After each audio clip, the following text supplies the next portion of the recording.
سعودی عرب کا ایک گاؤں لینا، جہاں پر حضرت سلیمان علیہ السلام کے لشکر کے لیے جنات کے کھودے ہوئے 300 کنویں بھی موجود ہیں۔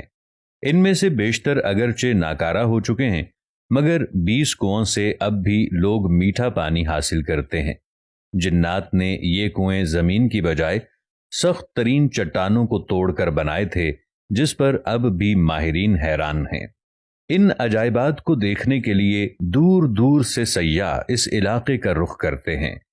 العربیہ کی رپورٹ کے مطابق سعودی عرب کا یہ تاریخی گاؤں لینا مملکت کے شمالی شہر رفح سے 100 کلومیٹر کے فاصلے پر واقع ہے۔ یہ قدیم علاقہ اسٹریٹجک اہمیت کے ساتھ متعدد آثار قدیمہ کی وجہ سے ملک بھر میں شہرت رکھتا ہے۔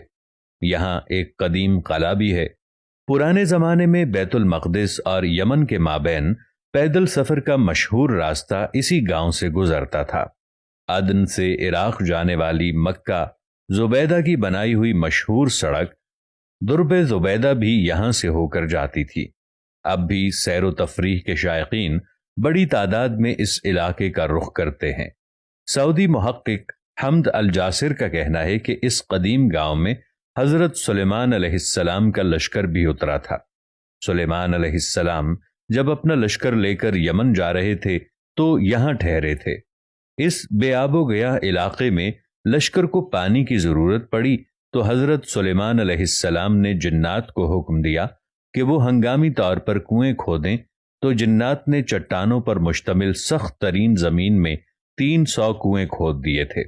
یہ انتہائی گہرے کنویں اب بھی اصلی حالت میں موجود ہیں، جنہیں زمین پر اب بھی اپنا وجود رکھنے والا معجزہ قرار دیا جاتا ہے۔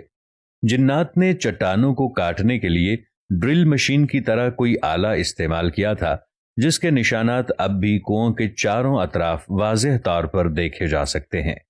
ماہرین اس پر تحقیق کر رہے ہیں کہ جنات نے آخر کس طرح ان سخت ترین چٹانوں کو 60 سے 80 میٹر گہرائی تک کاٹ دیا تھا، اور انہوں نے کون سے علاقے کی مدد سے ایسا کام کیا تھا۔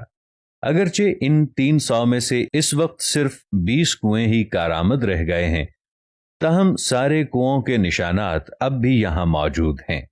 ان کنووں کو دیکھنے والا ہر شخص حیرت زدہ ہو کر رہ جاتا ہے۔ تاریخی روایات کے مطابق جب حضرت سلیمان علیہ السلام اپنے لاؤ لشکر سمیت یمن جا رہے تھے تو وہ یہاں دوپہر کے کھانے کے لیے اترے تھے۔ لشکر میں جنات کی فوج بھی شامل تھی۔ جب لوگ پیاسے ہوئے تو حضرت سلیمان علیہ السلام نے جنات کی فوج کے کمانڈر سبتر کی طرف دیکھا تو وہ ہنس رہا تھا۔ حضرت سلیمان علیہ السلام نے اس سے ہنسنے کی وجہ پوچھی تو اس نے کہا کہ آپ لوگ پیاس سے تڑپ رہے ہیں، مگر میٹھا پانی آپ کے قدموں کے نیچے ہی ہے۔ حضرت سلیمان علیہ السلام نے سبتر کو پانی نکالنے کا حکم دیا تو تھوڑی دیر میں اس نے اپنی فوج کی مدد سے 300 کنویں کھود دیے اور سیدنا سلیمان علیہ السلام کا پورا لشکر سیراب ہو گیا۔ معروف مورخ یاقوت حمودی کے دور تک یہ سارے کنویں میٹھے پانی سے لبالب بھرے ہوئے تھے۔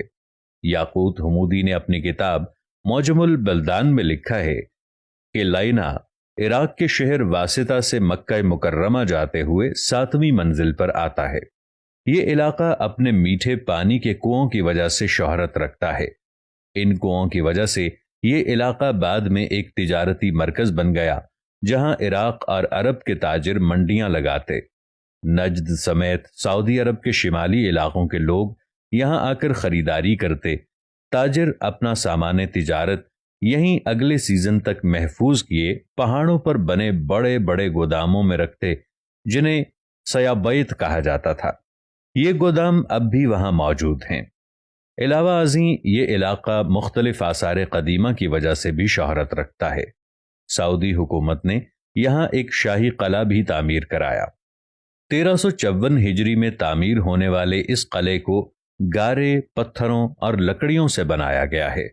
واضح رہے کہ حضرت سلیمان علیہ السلام کو حق تعالی نے جنات پر بھی حکومت دی تھی۔ جنات نے ان کے حکم سے بیت المقدس کی تعمیر میں حصہ لیا تھا۔ وہ دور دراز سے پتھر اور سمندر سے موتی نکال کر لاتے۔ ان کی تعمیر کردہ عمارتیں اب بھی موجود ہیں۔ اس کے علاوہ بھی حضرت سلیمان علیہ السلام جنات سے بہت کام لیتے تھے، جس کا ذکر قرآن کریم میں واضح طور پر کیا گیا۔